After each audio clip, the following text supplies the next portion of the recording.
అరవ శ్రీధర్ విషయాల్లో కొన్ని డెవలప్మెంట్స్ జరిగాయి. అందులో ఒకటేందంటే, జనసేన అపాయింట్ చేసిన ముగ్గురు సభ్యుల కమిటీ రైల్వే కోడూరెళ్ళి అరవ శ్రీధర్‌ని అతనితో పాటు ఇంకొక 30 మందికి పైగా హ్మ్. అందరిని కూడా 2 దఫాలుగా అక్కడ ఒక హోటల్‌లో విచారించారు. హ్మ్. విచారించిన తర్వాత దాంట్లో మొత్తం రిపోర్ట్ రెడీ చేసుకొని హ్మ్. పవన్ కళ్యాణ్‌కి అందజేస్తామని ఆ త్రిసభ్య కమిటీ చెప్పింది. దాని తర్వాత అరవ శ్రీధర్ ప్రెస్ మీట్ పెట్టి, ఇది నాకు వీణకు మధ్య మా ఇద్దరి వ్యక్తిగత అఫైరు. హ్మ్. జనసేనకు సంబంధం లేదు. కాబట్టి జనసేనను ఇందులో లాక్కండి అనేది అతను ప్రకటించాడు. దాని మీద వైసీపోళ్ళు అట్లా అనుకుంటే మీ నాయకుడు మాధవ్ మీద వీళ్ళ మీద అంతా ఎందుకు మాట్లాడారు? అది వ్యక్తిగతం కాదా? నీది వ్యక్తిగతం అయితే అని ఒక వెర్షన్. రెండోది మొన్నటి వరకేమో అవన్నీ డీప్ ఫేక్ అన్నావు. ఇప్పుడేమో మా ఇద్దరు వ్యక్తిగతం అంటున్నావు. ఇలాగా వాళ్ళు అంటే అసెంబ్లీ వీడియో బయటొచ్చినాక అతనేమి ఇంకా హ్మ్. మాట్లాడలేదు. డీప్ ఫేక్ అని మాట్లాడలేదు. సో, దీని తర్వాత ఈఎంఐ మీద గూడా జనసేన వాళ్ళు అనేక విషయాలను బయటికి తీసుకొచ్చారు. దానికి సమాధానంగా ఈఎంఐ నిన్న ఇక్కడ బంజారా హిల్స్‌లో ఆజాద్ అనే ఒక అడ్వకేట్‌తో హ్మ్. కలిసి నిన్న బంజారా హిల్స్ రోడ్ నంబర్ 2లో ప్రెస్ మీట్ పెట్టి మాట్లాడింది. ఆ అమ్మాయి చెప్పిందేందంటే, ఆ అమ్మాయి అనేక వాటికి సమాధానాలు చెప్పింది. హ్మ్. నంబర్ 1 ఏందంటే, తను ఎందుకు ఇవన్నీ వీడియోలు ముందు నుంచే చేశారంటే, మీకు బ్లాక్‌మెయిల్ చేయాలనే ఉద్దేశం లేకపోతే, ఇవన్నీ ఎందుకు రికార్డ్ చేశారు అనేది విలేకరులు అడిగిన ప్రశ్నకి ఆమె ఏం చెప్పిందంటే, ఈ అరవ శ్రీధర్‌కి నేను కాకుండా ఇంకొక 5 మందితో కూడా అఫైర్‌లు ఉంది. అది చూసి నాకు భయమైంది. నేను విత్‌డ్రా అవుదాం అనుకుంటే నన్ను వదలట్లేదు, బెదిరిస్తున్నాడు. దాంతో నేను సేఫ్ సైడ్‌గా ఆహ్, ఉంటదని నేను రికార్డ్ చేయడం మొదలుపెట్టాను. స్క్రీన్ రికార్డులు చేశాను. అలాగా నాకు స్క్రీన్ రికార్డ్ చేయడం వల్ల ఇవన్నీ యాజ్ ఇట్ ఈస్‌గా వీడియోలన్నీ ఉన్నాయి. ఆ స్క్రీన్ రికార్డ్ సాఫ్ట్‌వేర్ అవన్నీ డీటెయిల్స్ ఉన్నాయి నాకు. ఇదైతే ఒకటి కూడా ఫేక్ కాదు. అట్లాగే అసెంబ్లీ నుంచే ఒక్క వీడియో కాదు, అనేక వీడియోలు అసెంబ్లీ ప్రతిసారి అతను అసెంబ్లీకెళ్ళినప్పుడంతా రోజు నాకు ఫోన్ చేసేవాడు. అక్కడ ఫుడ్ గురించి, అక్కడ విషయాల గురించి అంతా కూడా చెప్పేవాడు. అవన్నీ కూడా ఉన్నాయి. కర్ణాటకలో ఆహ్, ఒక ఎమ్మెల్యే పోర్న్ చూస్తుంటే అసెంబ్లీలో అతన్ని సస్పెండ్ చేశారు. అలాంటిది ఇతను నాకు వీడియోలు చేసి మాట్లాడుతుంటే ఇతన్ని ఎందుకు సస్పెండ్ చేయరు? మేము స్పీకర్‌కి కూడా కంప్లెయింట్ ఇస్తామని చెప్పారు. అలాగే మేము ఇతని మీద కంప్లెయింట్ ఇవ్వడానికెళ్తే పోలీసులు ఎవరు తీసుకోలేదు. ఎస్పీ కూడా తీసుకోలేదు.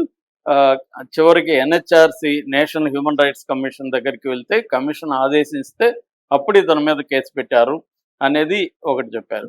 అలాగే సంజీవని హాస్పిటలోళ్ళు అబార్షన్ మా దాంట్లో చేయలేదని చెప్తున్నారు. అబార్షన్ వేరు, అబార్ట్ వేరు. అబార్షన్ అనేది పాతకాల పద్ధతి. అది మేము చేసుకోలేదు. నేను స్క్రీనింగ్ చేసుకున్నాను. స్క్రీనింగ్ చేసుకుంటే అరవ శ్రీధరే వాళ్ళకి ఫోన్ చేసి, ఇలాగ ఆమెకు అబార్షన్ కావాలి. అబార్ట్‌కి కావాల్సిన మెడికల్ కిట్ ఇవ్వండి అని చెప్తే, వాళ్ళు అబార్షన్‌కి కావాల్సిన మెడికల్ కిట్ ఇచ్చారు. అదంతా కూడా నా దగ్గర డీటెయిల్స్ ఉన్నాయి.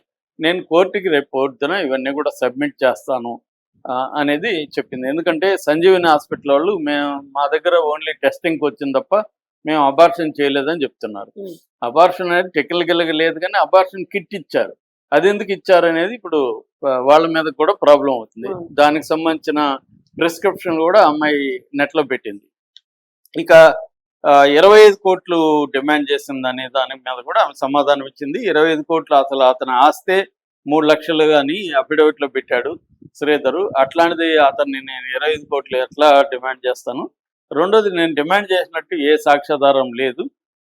అది చూపించండి నాకనేది కూడా ఆమె అడుగుతుంది. నన్ను బదనాం చేయడానికి ఇవి చెప్తున్నారనేది ఆమె ప్రధానంగా ఇది నిన్న ప్రెస్ మీట్‌లో చెప్పింది. హ్మ్. అయితే ఇప్పుడు కొన్ని విషయాలు బయటకొచ్చాయి. అదేంటంటే ఈమెకి ఆల్రెడీ 2 పెళ్ళిళ్ళయినాయని చెప్పి ముందుగా రెండోదేందంటే ఈమె మోడస్ ఆపరండి. శ్రీధర్‌తో ఎలాగైతే అంటే శ్రీధర్‌ని ఈమె ట్యాప్ చేసిందనేది కదా ఇప్పుడు వెర్షను. అవును. సో, శ్రీధర్‌తో ఈమె శ్రీధరే ముందుగా ఈమెను కాంటాక్ట్ చేయలేదు. ఈమె శ్రీధర్‌ని కాంటాక్ట్ చేసి ఫేస్‌బుక్‌లో కంగ్రాచ్యులేషన్స్ అని మెసేజ్ పెట్టింది. శ్రీధర్ రిప్లై ఇచ్చినాక అక్కడి నుంచి అప్పుడే 2, 3 గంటలు మాట్లాడుకున్నామని ఆమె చెప్తుంది. హ్మ్.